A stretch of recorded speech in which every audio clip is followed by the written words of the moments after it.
देखिए, सरकार ने तो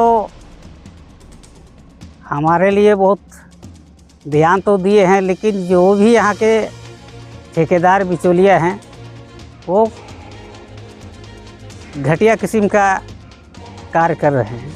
साहिबगंज जिले में सरकार व जिला प्रशासन सरकारी योजनाओं के कार्य में भ्रष्टाचार मुक्त करने का चाहे लाख दावे कर ले, लेकिन धरातल पर जिला प्रशासन का यह दावा हमेशा खोखला ही साबित होता है। माने वो ठीक होगा, जुड़ाल में कौनती होगा ना होगा, हम लोग को कोई फायदा नहीं कि उसमें सिर्फ बालू और ईटा का ही यूज होना था, वो जुड़ाई में यूज होना था, लेकिन उसमें डस्ट मिक्स कर रहे हैं। उसके अलावे सीमेंट का भी मात्रा कम दिया जा रहा है। उसके बाद जो आपका क्या फाउंडेशन गाड़ा गया, पिलर दिया गया, उसमें भी जो है डस्ट का उपयोग किया गया। आधा मामला साहिबगंज जिले के तालझारी प्रखंड पर स्थित करमपुरा तो पंचायत के कालाझोर गांव से सामने आया है।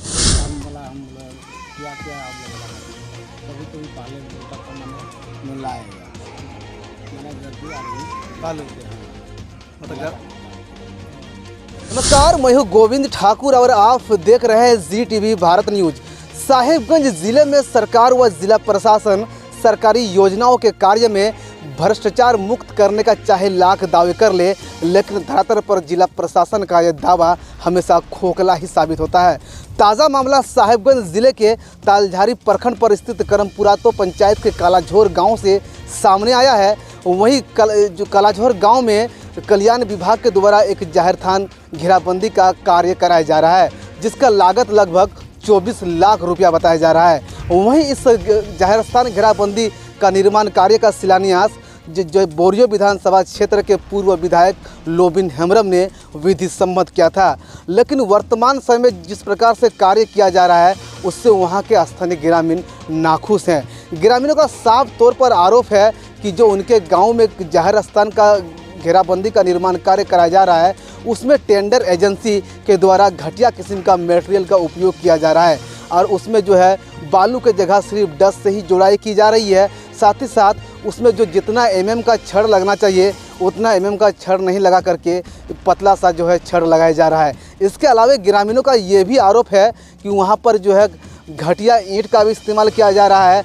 हल्की फुल्की बारिश होने से ही जो है ईंट गलने लगता है। अब ऐसे में समझने वाली बात होगी कि वहाँ पर आखिर 1 नंबर नहीं, 2 नंबर नहीं, बल्कि कितना नंबर ईंट का जो है इस्तेमाल हो रहा है, ये जांच करके विभागीय अधिकारी ही बता सकते हैं।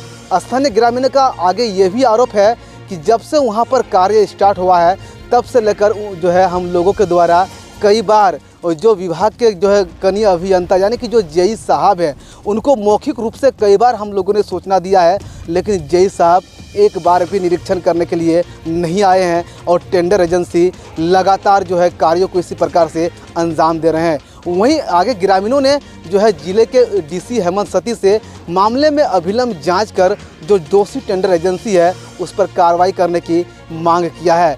तो वहीं जब इस निर्माण कार्य को लेकर जब ZTV भारत न्यूज़ की टीम ने बोरियो विधानसभा क्षेत्र के जो है तत्कालीन विधायक लोबिन हेम्ब्रम से जानने का प्रयास किया तो लोबिन हेम्ब्रम ने सीधा शब्दों में कहा कि वहां का ग्रामीणों का काफ़ी उम्मीद था।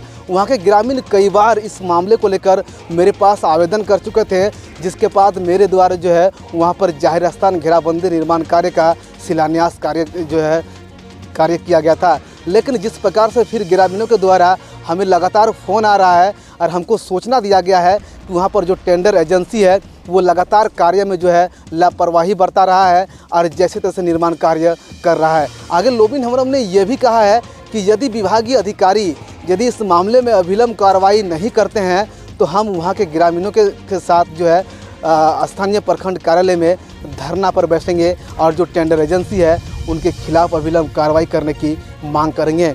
लेकिन अब ऐसे में देखने वाली बात होती है कि ग्रामीणों की मांग कहां तक पूरी होती है या फिर ग्रामीणों की मांग ये मांग बनकर ही रह जाता है। ऐसे में समझने वाली बात ये है कि आखिर ग्रामीण क्षेत्र में जिस प्रकार से जो है झारखंड के मुख्यमंत्री हेमंत सोरेन या स्थानीय विधायक धनंजय सोरेन के पहल से जो ग्रामीण क्षेत्र के इलाका है जहाँ पर सरकार की जो जन कल्याणकारी योजना पहुँच नहीं पाती थी, उस इलाके में जो है अभी वर्तमान समय में योजनाओं का काम हो रहा है, लेकिन टेंडर एजेंसी जिस प्रकार से सरकार की सपना व ग्रामीणों की जो है उम्मीद पर जिस प्रकार से फलिता लगाने का काम कर रहे हैं, इससे में जो है कई सारे सवाल तो खड़े हो ही रहे हैं। ऐसे में अगर जिले के अधिकारियों की अगर बात की जाए तो अभिलंब जिले के डीसी हेमंत सती को इस मामले में जांच करके जो दोषी अधिकारी है, बैठे जो विभागीय अधिकारी है और साथ ही साथ जो टेंडर एजेंसी है, उस पर अभिलंब कार्रवाई करनी चाहिए, ताकि जो है बेहतर तरीके से वहाँ पर सरकार की जन कल्याणकारी योजनाओं का कार्य हो और उसका लाभ सीधा जो है वहाँ के ग्रामीणों को मिल सके। लेकिन अब ऐसे में देखने वाली बात होती है कि जी टीवी भारत न्यूज़ चैनल पर खबर प्रकाशित होने के बाद इस पर जिला प्रशासन कितना अमल करती है और क्या कुछ कार्रवाई करती है। कैमरा पर्सन उज्जवल के साथ गोविंद ठाकुर, जी टीवी भारत न्यूज़ साहिबगंज। देखिए, सरकार ने तो हमारे लिए बहुत ध्यान तो दिए हैं, लेकिन जो भी यहाँ के ठेकेदार बिचौलिया हैं वो घटिया किस्म का कार्य कर रहे हैं। जैसा कि उसमें सिर्फ बालू और ईटा का ही यूज होना था, जुड़ाई में यूज होना था, लेकिन उसमें डस्ट मिक्स कर रहे हैं। उसके अलावे सीमेंट का भी मात्रा कम दिया जा रहा है। उसके बाद जो आपका क्या फाउंडेशन गाड़ा गया, पिलर दिया गया, उसमें भी जो है डस्ट का उपयोग किया गया बालू के साथ में, जो नहीं करना था। जिस तरह से काम हो रहा है, क्या लगता है आपको कितना दिन तक टिकेगा ये? हमको नहीं लगता है कि ज़्यादा दिन वो 2 साल या 1.5 साल 2.5 साल इससे ज़्यादा टिकने वाला नहीं है, क्योंकि ये दिखाई दे रहा है कि इस तरह का खाली जो है लिपापोती करके सब अपना रोड घसोट का बंदरबाट का ये जो है मुख्य योजना है। इस जहर स्तर का जो काम हो रहा है, इसका शिलान्यास क्षेत्र के पूर्व विधायक लोबिन हेम्ब्रम किया था। जी हाँ। क्या मांग करते हैं उससे आप, पूर्व विधायक लोबिन हेम्ब्रम से और जो है जिले के डीसी महोदय से? हम यहाँ के पूर्व विधायक या वर्तमान विधायक या माननीय उपायुक्त महोदय सभी से मेरा आग्रह है कि उस उक्त योजना का स्थल निरीक्षण हो और उसमें जो अनियमितता हो रही है उस पर सुधार लाया जाए और इसका जो है सही रूप से कार्य हो। यही मेरा आग्रह और अनुरोध है। इस अनुरोध को ध्यान में रखते हुए इस पर उचित कार्रवाई सुनिश्चित की जाए। दादा, धनपुरिया का भी काम हो रहा है, वो किस तरह से हो रहा है? वो भी इसी तरह का ही हो रहा है, जिस तरह से हम इसका वर्णन किए उसी तरह उसमें भी मिलावट का काम हो रहा है। जो घटिया किस्म का ईटा भी है और आपका वही डस्ट मिक्स किया जा रहा है और उसमें सीमेंट का भी मात्रा बहुत कम दिया जा रहा है, जिससे हम सभी नाराज़ हैं। और इस नाराज़गी को ध्यान में रखते हुए हम आग्रह करेंगे कि जो भी अनियमितता हो रहा है उस पर यथाशीघ्र अंकुश लगाते हुए वो उचित और सही वर्क और सही योजना का कार्य सुदृढ़ हो और सशक्त मजबूत, इससे कि हम लोगों को उसका सही लाभ और फायदा मिल सके।